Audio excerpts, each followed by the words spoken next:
So ayan, siguro kita nyo naman kung gaano kaliwanag yung ating solar light na ni-repair. Kung mapapansin mo dyan sa ating likuran, kitang kita ang white leading dumadaan.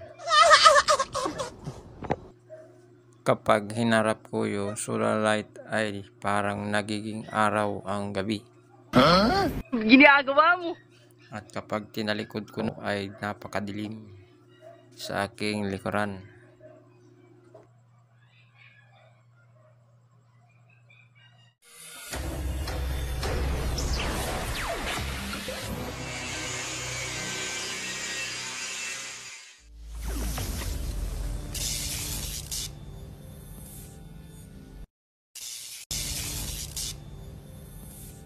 Isang magandang araw po muli sa inyo mga kasular.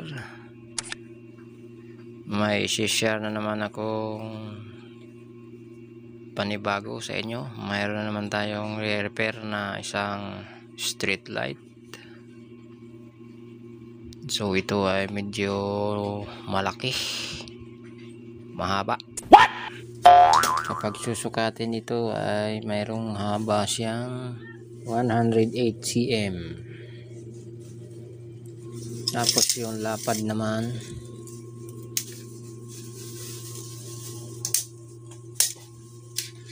14 inches. So mayroon siyang lapad na 14 inches. Ayan.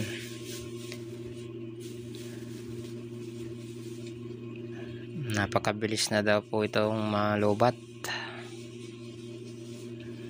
So madali na siya mamatay, hindi na tumatagal.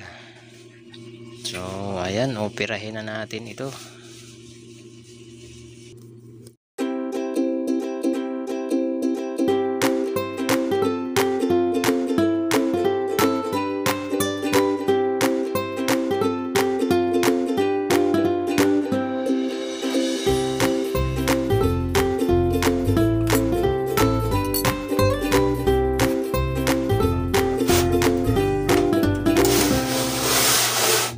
One, two, three, four, five, six, 12 ang battery. Ang kanyang controller, yung PPT.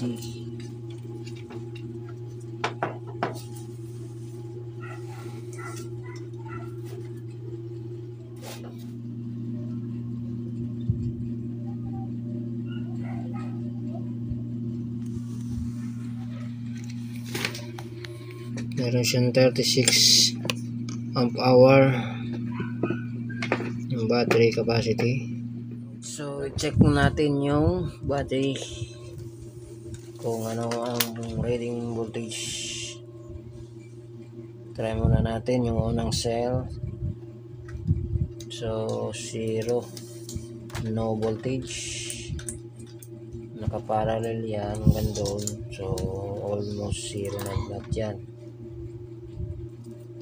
Test natin ang naka-series.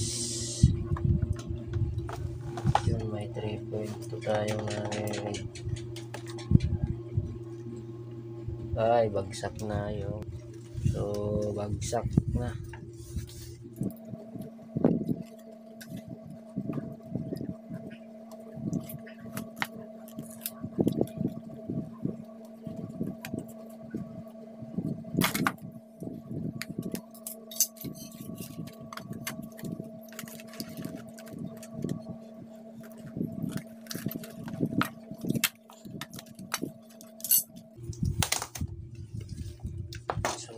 Disconnect natin yung BMS.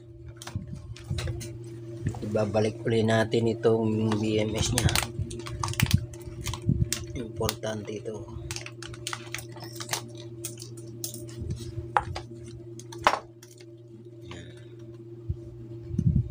US BMS 6 volt.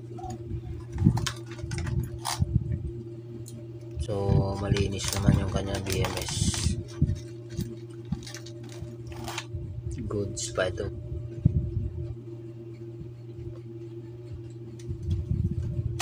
Ito yung tinatawag na MPPT step up LED driver. Yan. So titingnan natin yung specs ng kanyang solar panel. Kalasin lang natin itong bracket.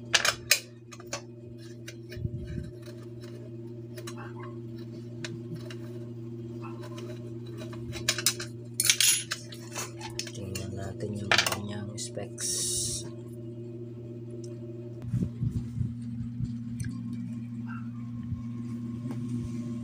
So ito yung specs ng panel. So yan lang yung specs ng kanyang solar panel.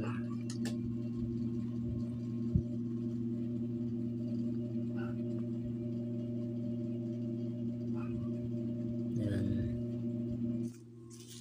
So ito na yung battery natin na ilalagay. So ito ay 32700 at meron siyang 6500 milliamp hour. So ayun, at meron siyang date May 20, 2024. So ibig sabihin bago itong mga cells. Ayan.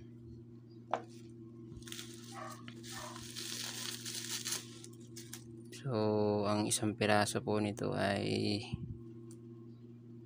nasa 150 pesos ang isang ganito. Ayan. So bagong bago, makintab, malinis. So brand new cells talaga. So assemblin po muna natin to.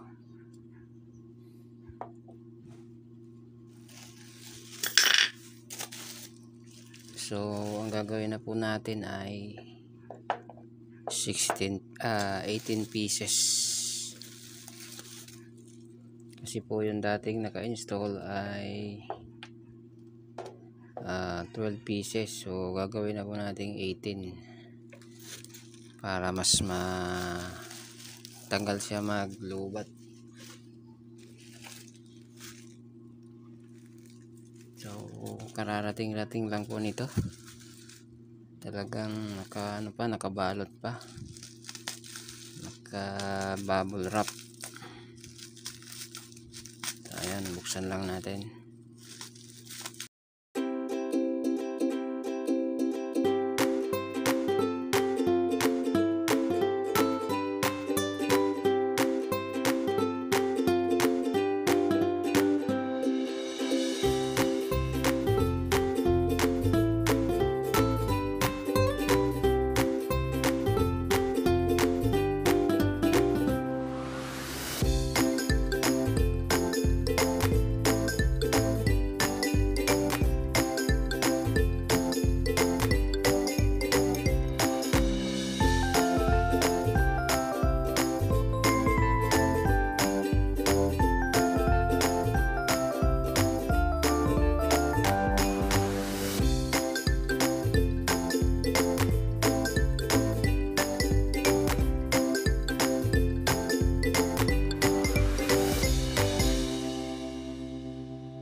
So ito po yung lumang battery.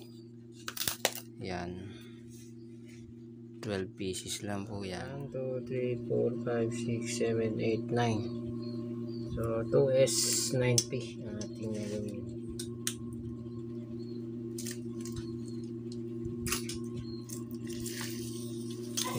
Marami na tayo na repair din ng solar light. Ang ginagawa natin, ina-upgrade ko talaga ang battery kasi madaling malubat. Dinadagdagan ko talaga ng battery. So saka sinabi ko naman sa may-ari ito na dadagdagan ko ng battery. Saka syempre sa kanya naman yung pambili na ating binili. So yun, okay lang naman sa kanya na dagdagan natin ng battery. So ayan, kaya ayan, 2S9P ang ating ginawa. 2 series, tapos siyam na nakaparallel yan.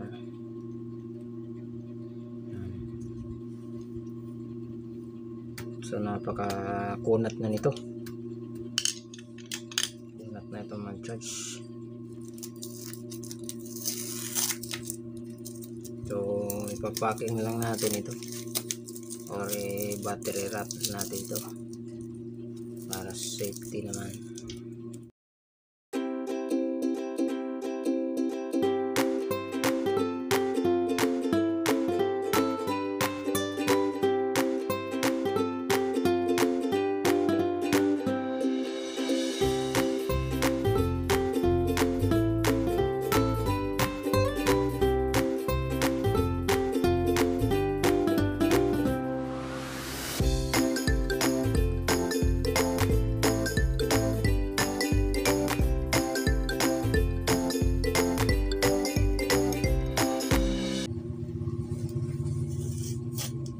So ididikit po natin ito dito para hindi siya gumagalaw-galaw, kasi yung dati nakadikit din naman siya dyan. Lalagyan po natin ng dikit. Yan. Atin po muna ang isusukat kung kakasya. So kasyang-kasya po yung 18. Ayan, kasyang-kasya yung 18 dito. So ididikit lang po natin. So double sided na lang po ang gagamitin natin. Malakas din naman po ito kumapit, tsaka ipit naman siya ng cover ng panel.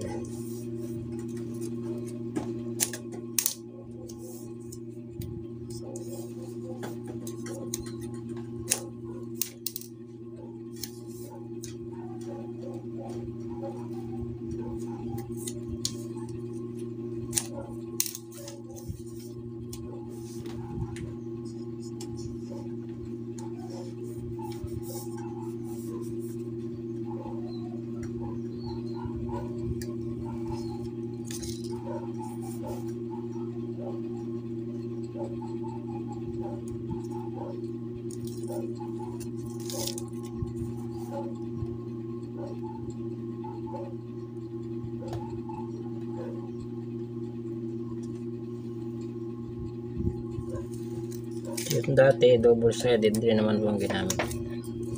Yan. So double sided na rin po ang ginamit natin. Tsaka ipit naman po siya ng solar panel na kaya hindi siya anong cover, hindi naman siya gagalaw-galaw. So ayan.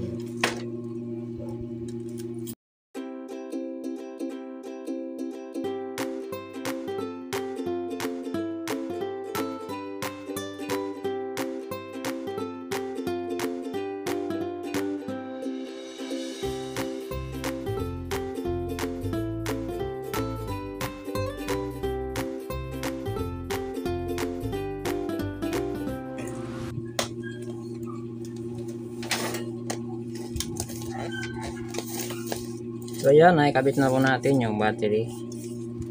So itatry naman natin pailawin. Meron naman siyang button dito. Kailangan iilaw po itong light indicator dito. Dito sa kanyang MPPT dapat iilaw po yan.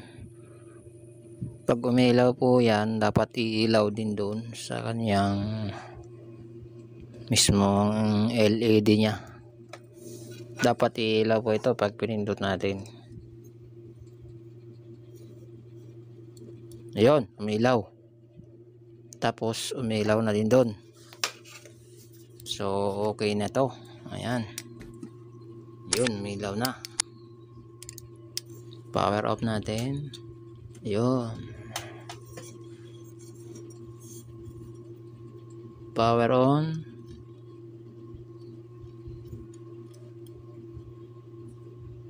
So ayun, okay na. Nagre-reflect lang siya sa camera kaya parang malabong tingnan. Pero pag sa personal, napakaliwanag po niyan. Yan ah. Okay.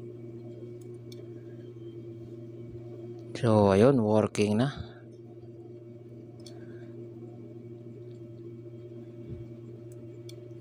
So battery lang talaga ang problem. So ito po ay shinare ko lang sa inyo para kung sakaling may kapareha kayong ganitong solar light, ay battery lang po ang kadalasang nasisira. Yung kanyang MPPT ay good, at saka yung kanyang light doon, yung kanyang BMS okay pa din. So battery lang talaga ang nagiging problem. So ito yung dati niyang battery, 12 pieces lang na 32,700. So ang specs niya dito ay 6,000 milliamp hour. So yung nilagay natin 6,500 milliamp hour, yun ang ating nilagay. So medyo mataas siya ng konti kaysa dito. Yung kanyang pizza naman dito, March 2021. So yung date naman ito 2024. Hindi tayo nagkakamali, ay May 2024 yung nakalagay dyan.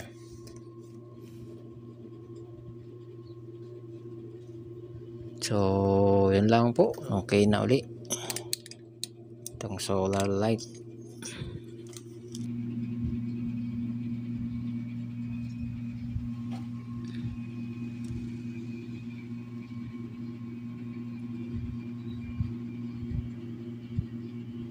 Yan, kung mapapansin po sa camera ay parang malabo, pero napakaliwanag po niyan. Nagre-reflect lang po sa camera kaya parang malabong tingnan.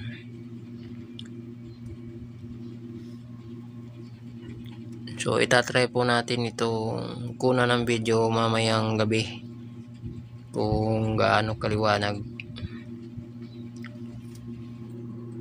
So iayos na po muna natin ito at para matakpan natin.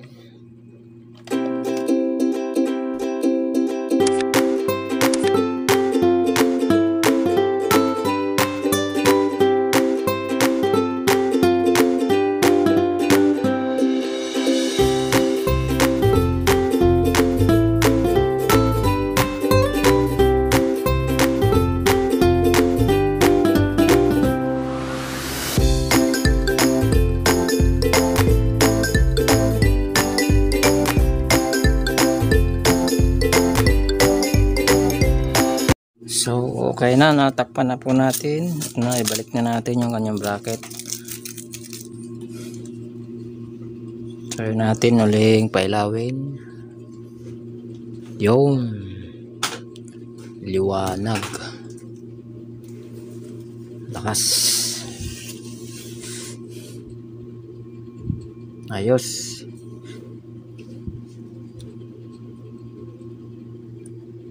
Puting-puti po ang liwanag ng ganitong ilaw. Okay. Kung mapapansin po ninyo ay napakadilim. Ngayon po ay susubukan natin yung ating ni-repair na solar light kung gaano kaliwanag. Diyan. So kita nyo naman yung dilim ay nagiging araw, parang araw sa liwanag. Ayan. Kapag hinarap ko yung ilaw ay dumidilim yung ating likuran. So ayan, napakadilim, at kapag hinarap ko yung ilaw ay nagiging parang araw dahil sa sobrang liwanag. So ayan, nakikita nyo naman parang may dumadaang white lady sa likuran. What? Hey! Kitang kita ang white lady sa sobrang liwanag. So ayan, yung gabi ay nagiging araw.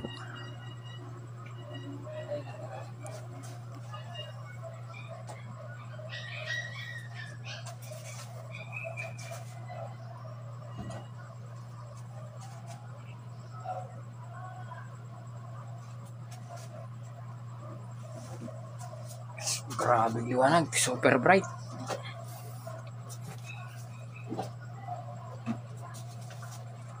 Kitang-kita ang multo. What?